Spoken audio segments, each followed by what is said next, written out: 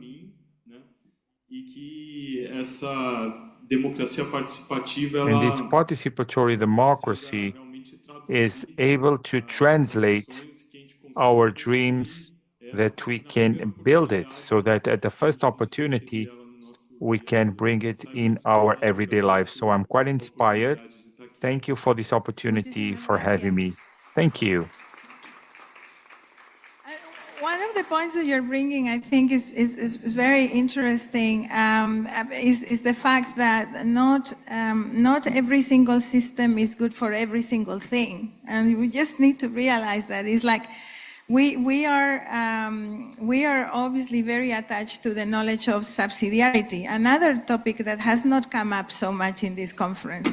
But subsidiarity is a very, very important basis to determine decision-making at different levels, and also to determine the mechanisms of participation that we need. And subsidiarity goes both ways, right? Subsidiarity is about making decisions at the level of government that is closest to those that are going to be affected by the decision. Usually when we use subsidiarity, we are thinking of bringing power down, but it is down and up. And I think that balance is extremely important. And when I heard you mention something also that didn't come up too much is the Arab Spring. Many of the countries that were protagonic in the Arab Spring, and there is one example that is really close to my heart, because our movement supported the development of the new constitution of Tunis with a lot of emphasis and a lot of hope. And only some months ago, most of the local governments of Tunis have been sent home. So that's the Arab Spring that we went through, because we didn't link some of the very basic, pillars of that democracy. So I think subsidiarity and participation need to be brought up together, and that link needs to be also part of our work. I'm very grateful for these inputs, and I am looking back at the people. I see one hand there, and then I will come back to you for some final thoughts unless I see other urgent hands. Please, madam, introduce yourself.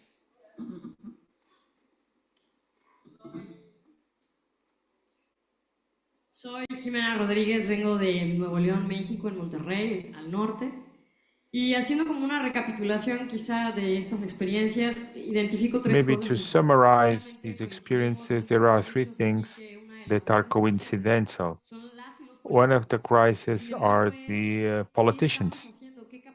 What are we doing? What kind of capacities are institutions bringing about?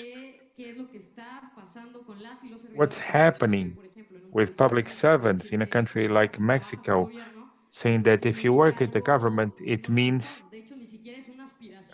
that you don't even have an aspiration for youth. But no, they say that, well, I have a lot of aspirations, but I don't want to work for or with the government.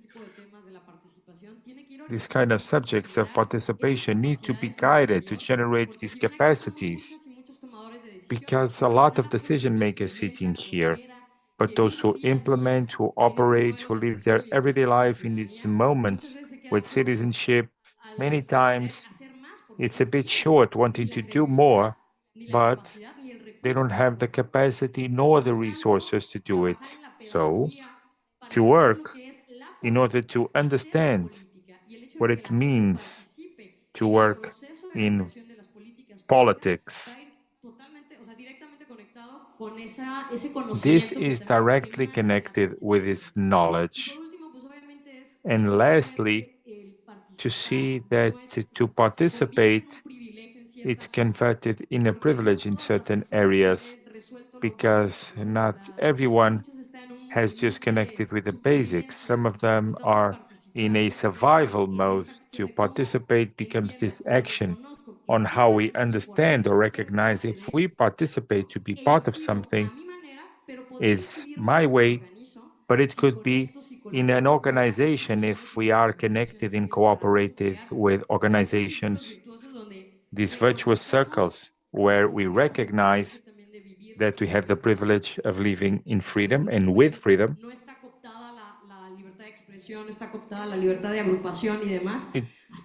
Some locations where you don't have freedom of association, freedom of speech. Information is going around every day. AI is there, but not all parts are accessible. So what are the challenges that we need to look into directly?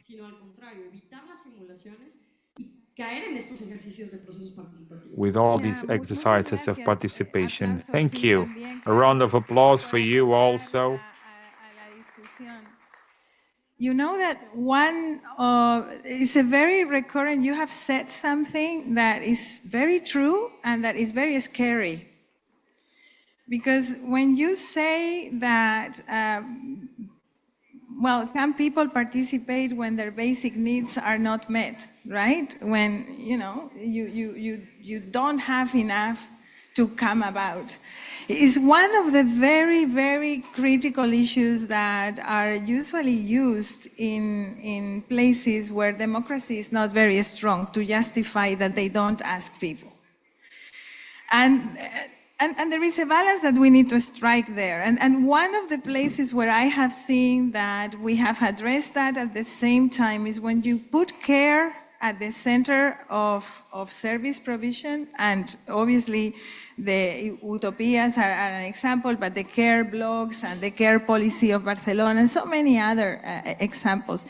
When you actually connect people through care for them, when you connect them to others, then they start to participate even when those basic needs are not yet met, and they find ways to then meet those basic needs or access some service provision as well. So I think that is really interesting, but I think it's part also of our responsibility to ensure that that narrative doesn't come through so easily, right? That you feed them first and then you let them participate.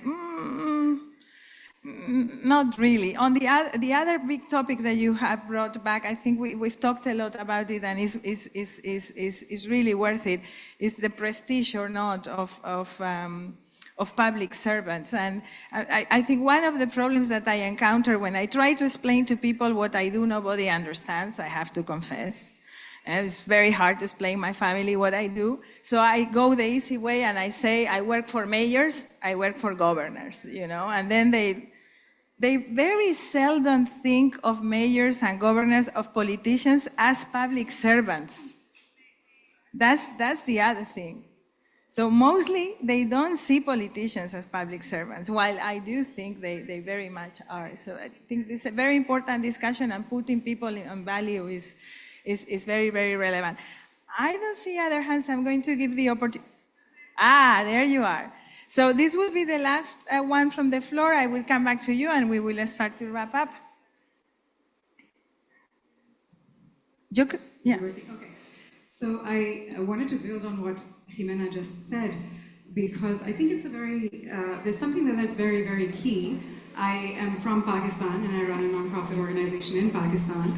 And the way the structure of power is set up there, the local level doesn't actually have the budget or the finances or the mandate or, you know, to be able to do services. They're all done at the provincial level, primarily the provincial level or, you know, higher up. And of course, it's very fraught with politics, right? So there are areas that the provincial level cares about, and there are areas it doesn't want to help.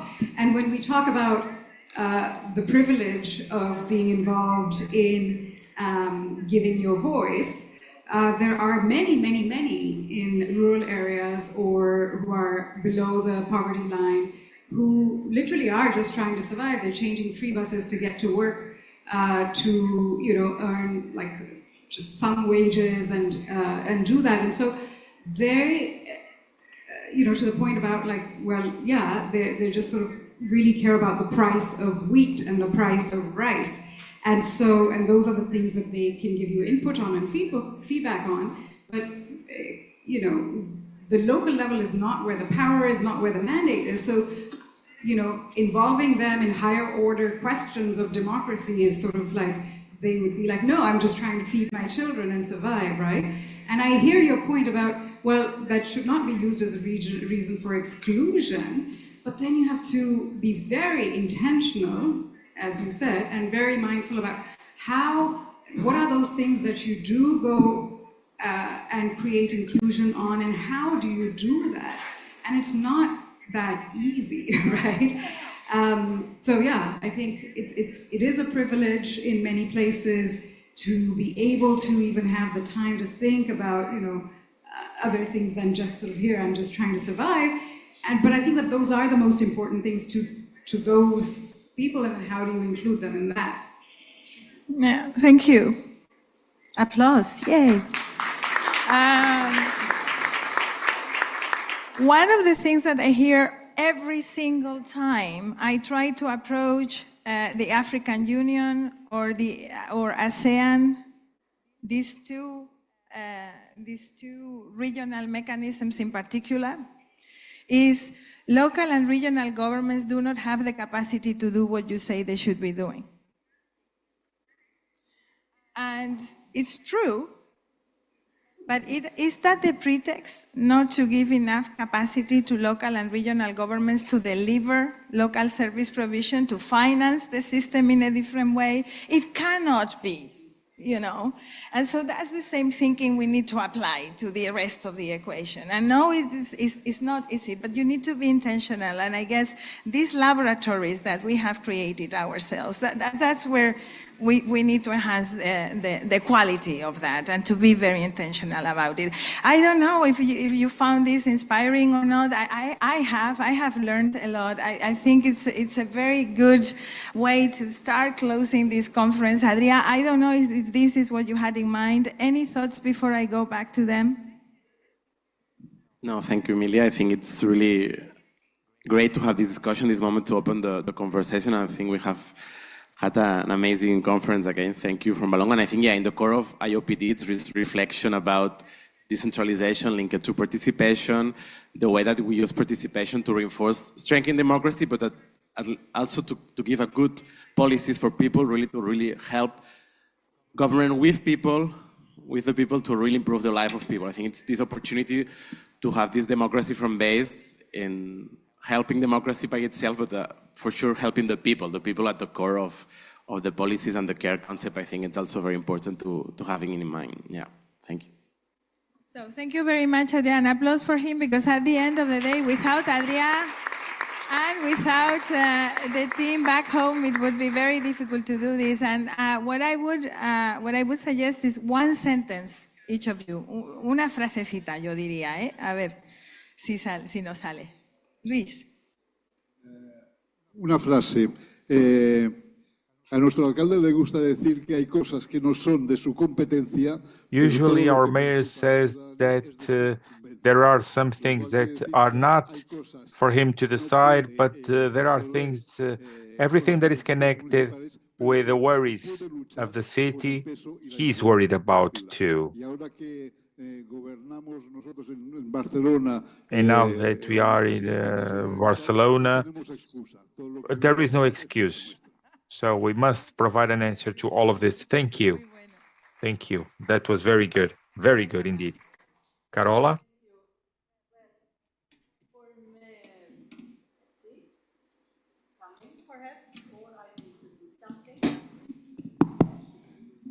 Yes, thank you very much. I would like to highlight trust, because we must work to get people to have trust in politics and trust in politicians. But at the same time, we as politicians must have trust in the people. And then we must be honest. That's also a question of subsidiarity. Thank you. Thank you very much. Muito bem. Não é bem uma frase, mas será duas. It's not actually one sentence, it's two, because there are two essential things. First, we're talking about different countries, different realities, different cultures. So actually, models that might be adopted here in Valongo would need to be adjusted to the reality of other countries, namely Africa or America. But I think that we got to the conclusion that this has to do with the location. Clearly, the importance of the local authority or the civic movement. It needs to have an oil stain effect. When we go to a group of youth or seniors or women, or a group of a neighborhood implementing a participatory action, and they feel that they are considered, that they are respected, that they can trust us because we will fund what they intend, there is a oil stain effect. It starts growing from regional to national and so on and so forth, hence the importance of local power to promote this kind of participation. Second thing, that unfortunately for many of us who are here is the definition of politician being a deprecative term. It's very sad to think that as a politician I'm not trustworthy or that I'm a bandit.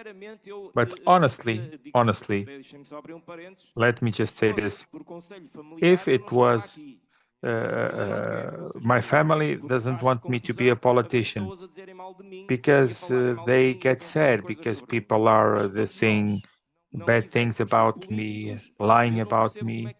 But I don't know how things would happen if there were no politicians. Just like the colleague from Mozambique said, we are all politicians. We all need to have political consciousness, regardless if we are at a political mission, because that's what we are discussing. It's not a job. Eu venho da privada. Quando isto tudo acabar e saio daqui muito feliz, voltarei para a privada outra vez. Mas quero sentir que aquilo que eu fiz deixou orgulhoso a minha família. I want to feel that what I do made my family proud and the citizens that gave me the opportunity to serve. So when we, the politicians, do something that is deeply wrong, and we have the example of Trump and Kamala Harris, which is talking bad about each other. We politicians insult the other politicians, so how can people feel trust in people who insult each other, saying that they are bandits, that they are incompetent, that they don't do proper things? So I think that all of us, if maybe we can change the name. Instead of politicians, we'll be called superheroes. Above all, we need to have mutual respect, especially during the campaigns, especially when we are making promises to the population. Trust is conquered with one thing: doing things. If not, we must explain why. It's the only way to build trust, and trust will then give hope, and hope will help everyone one day to perform a political job, which is important. Allez-y, madame. Moi, je voudrais plutôt parler de solidarité. Let me talk about solidarity and to respect the opinion of others. Because the young and the less young, hand in hand, we can all build a democracy where each person is an actor of society. Perfect. Next. I believe this beautiful assembly, I think that all politicians here feel that further and further, our voters are losing patience. They have no patience for us anymore. As a recommendation, and something that was said before I started, we need to be people that honor what we say and what we do, that the only thing that we have is our word, and to fulfill what we promise, fulfill our promises. Thank you all for your patience, for your inspiration, Obrigado. for your participation. We are about to close this wonderful conference. I hope you go back home full of ideas, and above all, I would like you to put your trust into the politician of your choice, to give ideas of the group that you most feel close to, and to continue trusting networks of cities and citizens to build a common future. Thank you very much. Thank you, Adrià. Thank you, everybody.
Pedia a quem está na sala para não se retirar, porque vamos já. I would ask those that are in the room not to leave, because we will have the presence of the committee next.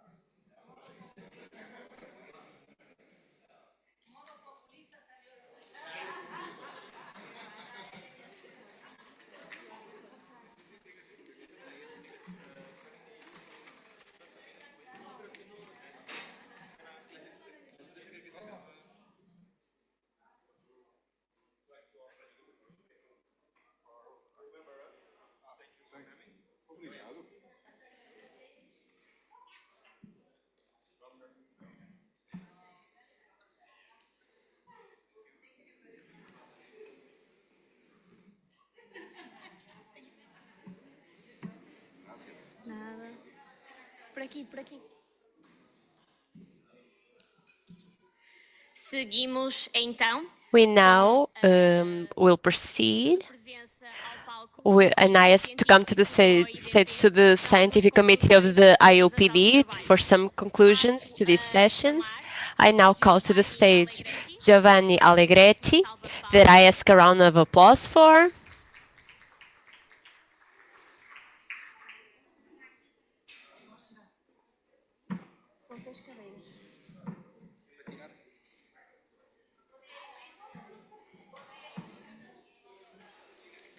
Fátima Vieira. Fátima Vieira. Nelson Dias. Nelson Dias. Zenaida Machado. Zenaida Machado. Miguel Silva Graça. Miguel Silva Graça. E Priscila Carvalho. And Priscila Carvalho.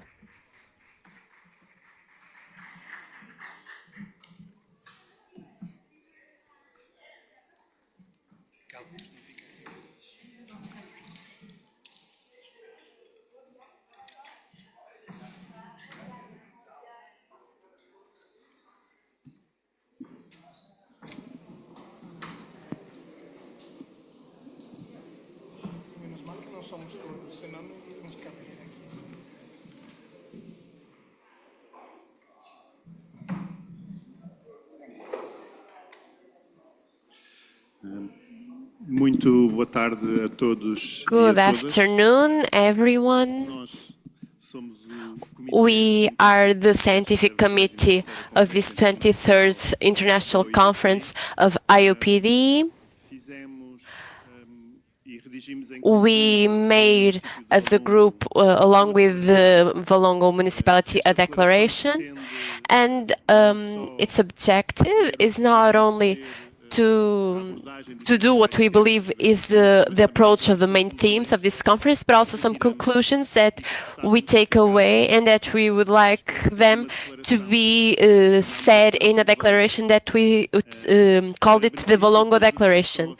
To benefit everyone, it's pretty long. We will not read it all. We will read a summary, me and my colleague Fatima, so that you are made aware of this declaration. I will now read it. Valongo Declaration.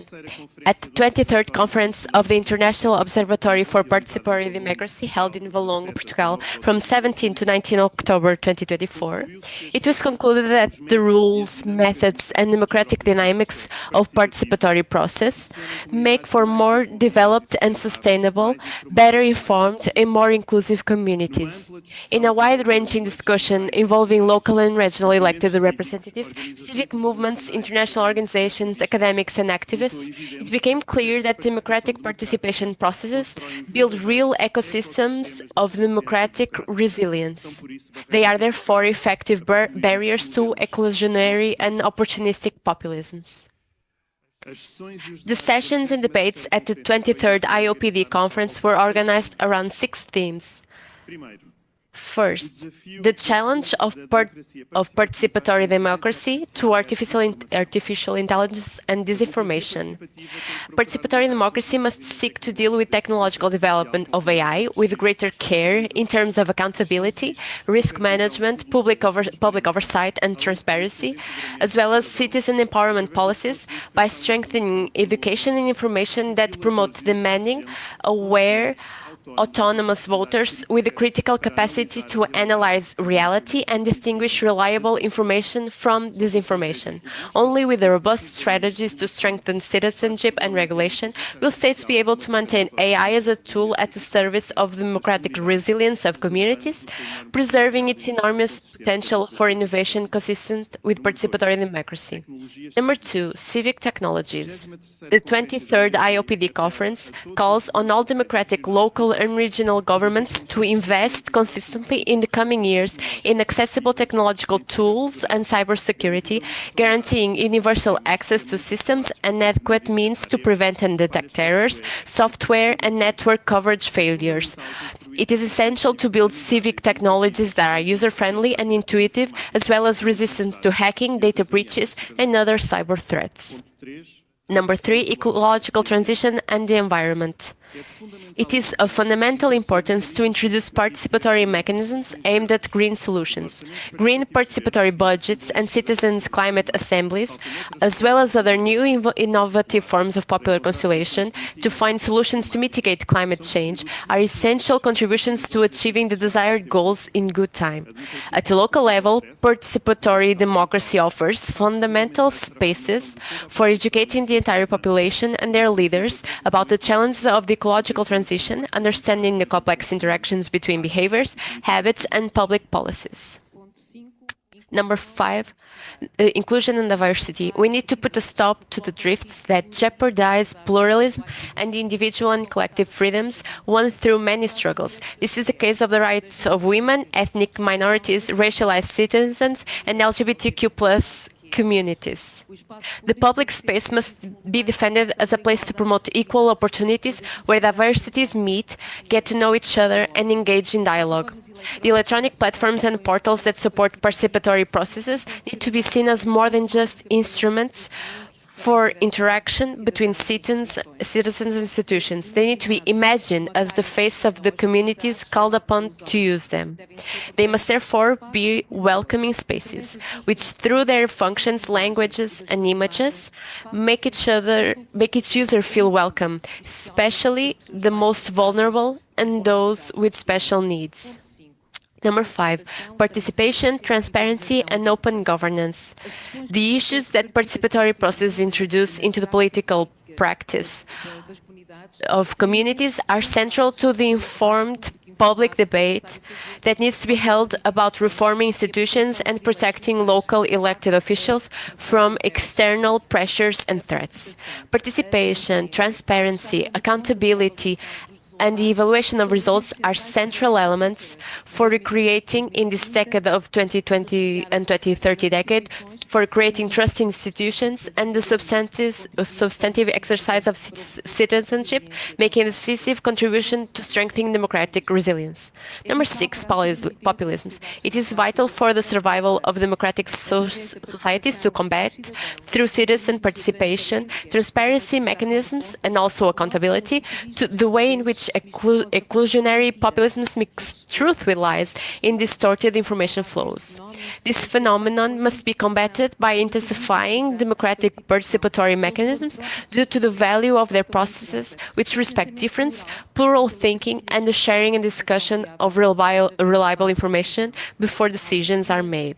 The openness and transparency of participatory mechanisms, as well as their inclusive and transversal nature, are the best antidote to manipulation and lies, promoting trust in institutions and the democratic system and contributing to social peace.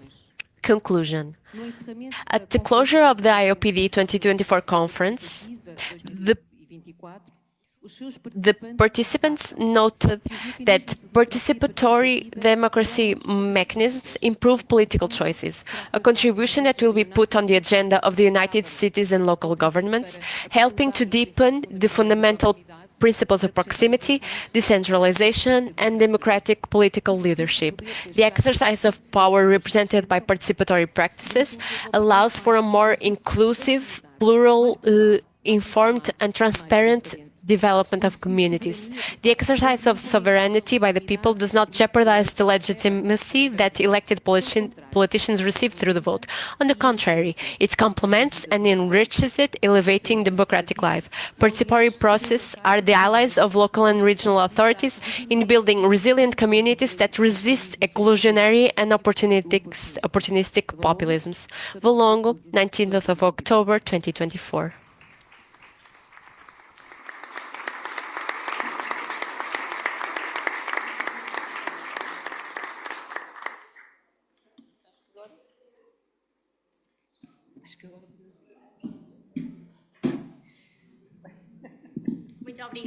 Thank you very much.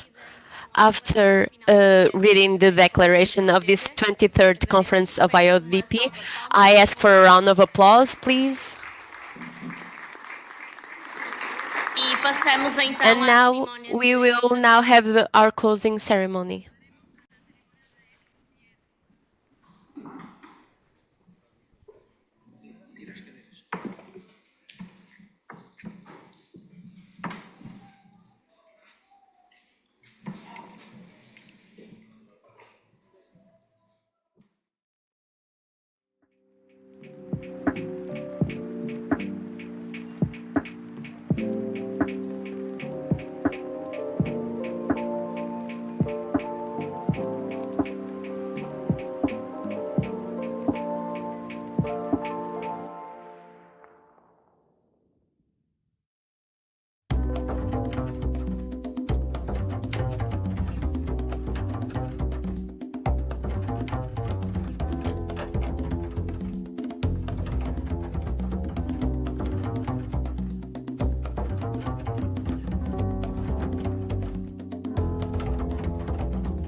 to lead this closing ceremony and therefore to end the 23rd Conference of IOPD 2024.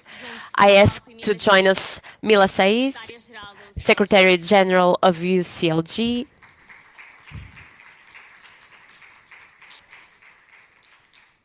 Vice President of the Mayor of Valongo, Engenheira Rodrigues, and Juan Domingo Viola, Secretary of Citizen Participation and Youth at the Municipality of Córdoba, Argentina. Emilia, I give you the word. No? Yeah. I feel you have heard so much from me already throughout this conference and just now. So I'm going to cut it short and express again my thank you, because there cannot be a closing of a conference without good acknowledgement of everything that has happened. So my task is simple. Thank you, thank you, thank you, Valongo, for touching our hearts, for taking care of our health with wonderful food, for giving us great music that has soothed our souls, for paying attention to every single detail that you possibly could, for taking care of us in the best way possible, to think big, but also feel small and feel together. You have a wonderful team. You are now in the map of the global municipal movement in a way that none of us would have imagined. So it is from small Valongo to the big Valongo in the world. Thank you very much.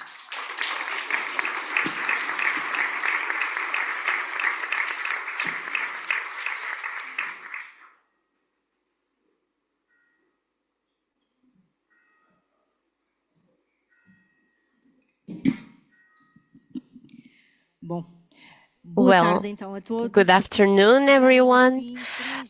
We've come to the closure of 3 incredible days of reflection, of sharing, and of healthy convenience. And I would ask you to let me do some acknowledgements and thank people that are well deserved. To all of you for coming to Valongo and for being so inspiring and so active in this event. To all the municipality of Valongo, coordinated by Dr. Susana Gomes, Director of Culture and Citizenship Department, all the municipality that has moved, all of this municipality, all the departments, all the divisions, all of the units, they moved and they did everything possible so that everyone could feel welcomed and well established here. Thank you for your words.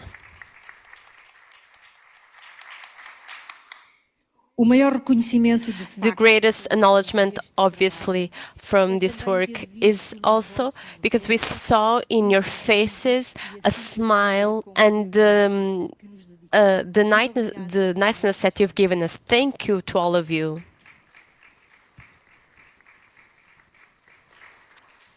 José Manuel Ribeiro, the president, he was sick in the opening session, and throughout the days his pain got worse, unfortunately, so he could not be here at this closing ceremony.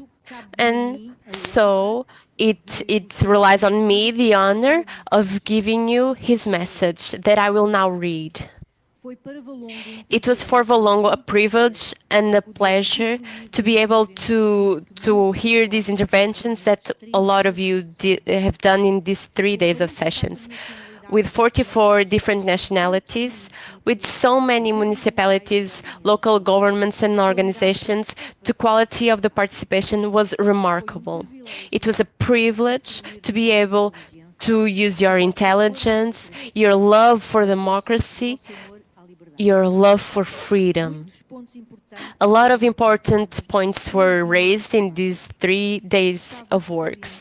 I would like to highlight one that was talked about in the opening session, first by Emilia Sanz and then by Casplan Mood. It was called out that in our daily work of Democrats, whether it be elected politicians or participating citizens, we cannot look at technocratic side of the democratic systems. This efficient side and practical side will allow us to bring people from poverty to go further in education, health, and people's well-being, and defending the environment. The participatory process defends us from attacks, from pressure, the fight against the other, from populisms, and from movements from the far right and the far left that are being moved within our democratic systems. The participatory process are the way that we can build within our democratic systems the new vision, the new narrative that, as Casma said, it is necessary to connect the liberal democracy to the hearts of the men and women.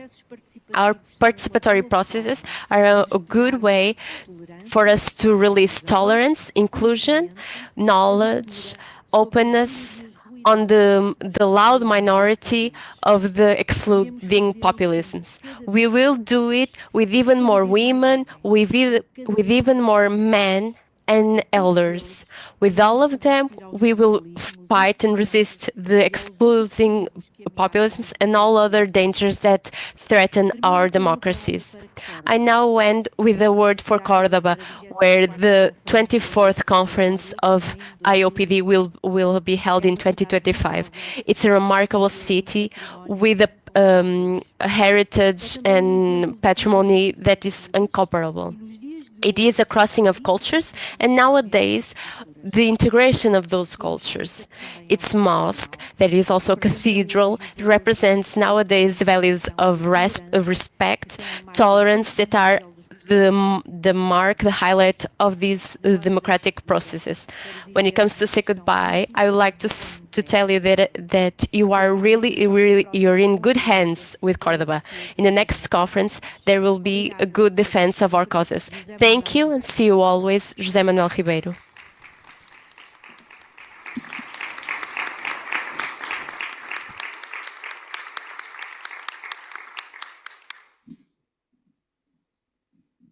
Bueno, llega el final y llega el inicio. Algo termina y the end is the close, and when something ends, something begins.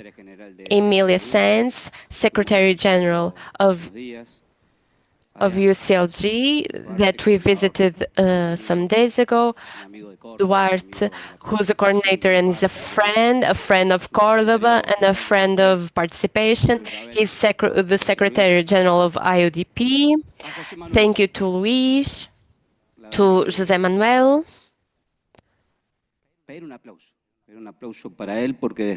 I ask for a round of applause for him, for this is his call, and since he's not here, I will ask a round of applause. In this applause, what we know, and we know how difficult these months of planning, of work have been. Each team, each problem that we've lived through these days, we know that you have a great team. You are a great team, and so I ask for a big round of applause for all the working team, for all the municipality of Valongo, to thank you and congratulate you for the wonderful conference that you have made. A big round of applause for all the team that is still working behind the camera, behind the camera, all the personnel that we saw. It's almost, it's an emotion, it's an honor to to be the next ones to organize this conference. We're a city that's at the center of Argentina. It's of a really beautiful country. It's a country of immigrants, a country of people that were born there, indigenous people and immigrants. Portuguese, Italian, Spanish, people from all America. And it will be an honor to receive the world, because we were not self-made. People made us. We're from different races and we made a new culture. It's a Latin culture. It will be a big honor for our city. It has the second biggest university of Latin America. It's the University of Cordoba. It's the first of Argentina. In our city, there are 8 universities, and all of those universities will co-organize the conference. They will coordinate with the municipality to co-organize the conference. And now, as Daniel Pasadini said, and we've seen it in video, he could not be here. He had to stay in Cordoba for a meeting with journalists. The best that we have and that you will see is our people. We love the idea of the academic thinking, but we also believe in people. So the convention will have many talks, many discourse, because we keep on noticing. We're noticing that all local governments have their responsibilities within the government. We will have 3 administrative centralization chiefs from all cities. The participation of citizens to build the community, including auto-management, self-management, how we manage the organizations, how do we evolve, how do we go from participation to hearing? How can we recognize participation that has to do with making something with the government's team? How can you participate and daily manage? This concerns us a lot because we need to move forward. And then the theme of AI, technologies, have governments that use these technologies to make things easier, to help citizens' lives. We're waiting for you already, each and every one of you. In Cordoba, there's a lighthouse that will be 2,000 years old, and it was a gift from the government to the province. Each and every one of you from your regions, from your locales, we're convinced that with your participation and the support from local governments,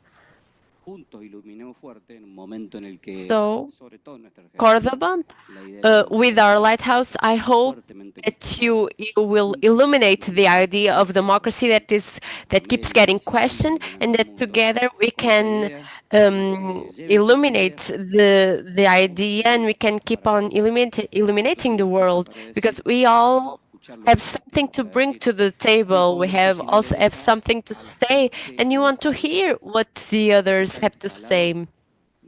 And at the Congress with local people, if there's not if Valongo didn't have a capital, it didn't mean anything. We want your projects, and we want you to shine your light on us and share your dream with us.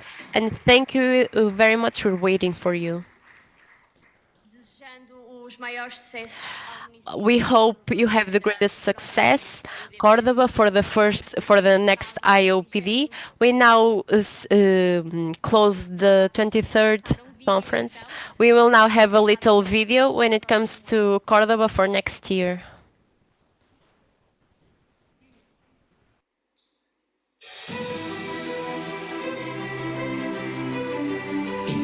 Divertida, encantadora, alegre, histórica, especial, exquisita, culta, creativa, ilustrada, moderna, productiva, cosmopolita, inclusiva, acogedora, legendaria, comprometida, rebelde, intuitiva, sorprendente, única.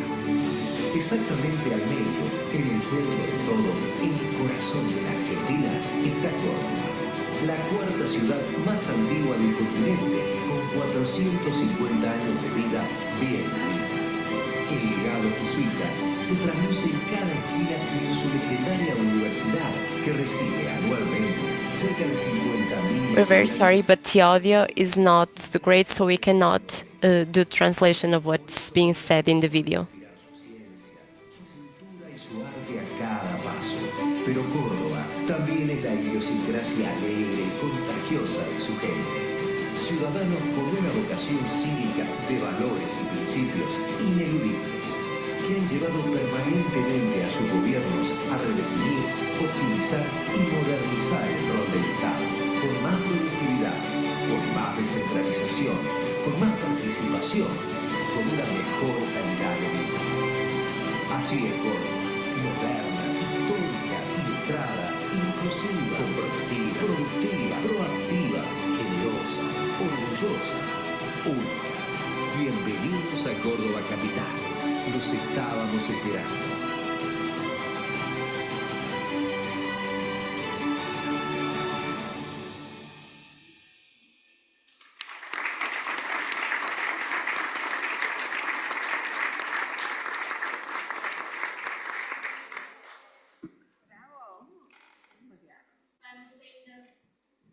Vamos ver então vídeo We will com now mensagem watch a video with a message from Daniela Passerini.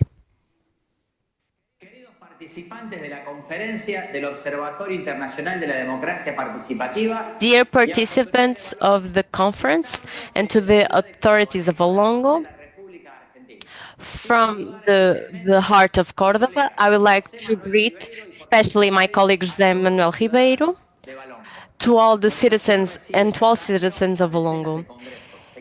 We receive each year dozens of congresses and we are now a city that is a mark for national material, and that is fundamental for us.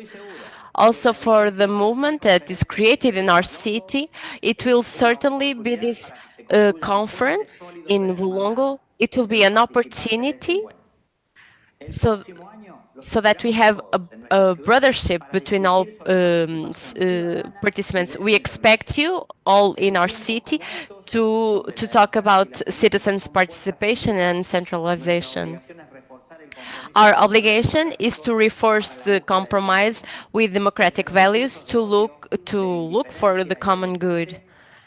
The hateful speech and indifference we will see, the respect culture and solidarity, we want to compromise with those that are suffering and those that await solutions. And in Córdoba, we will wait for the participation and decentralization because we want to be close to the people and take them solutions in an effective way. We understand that good politics is to listen a lot and talk and have discourses. People give us their trust, and we want public politics to happen. This challenge is that democracy can reflect and accomplish the necessities of our people. We wait for you in next year to exchange ideas and experiences and to keep renewing the compromise with our democracy.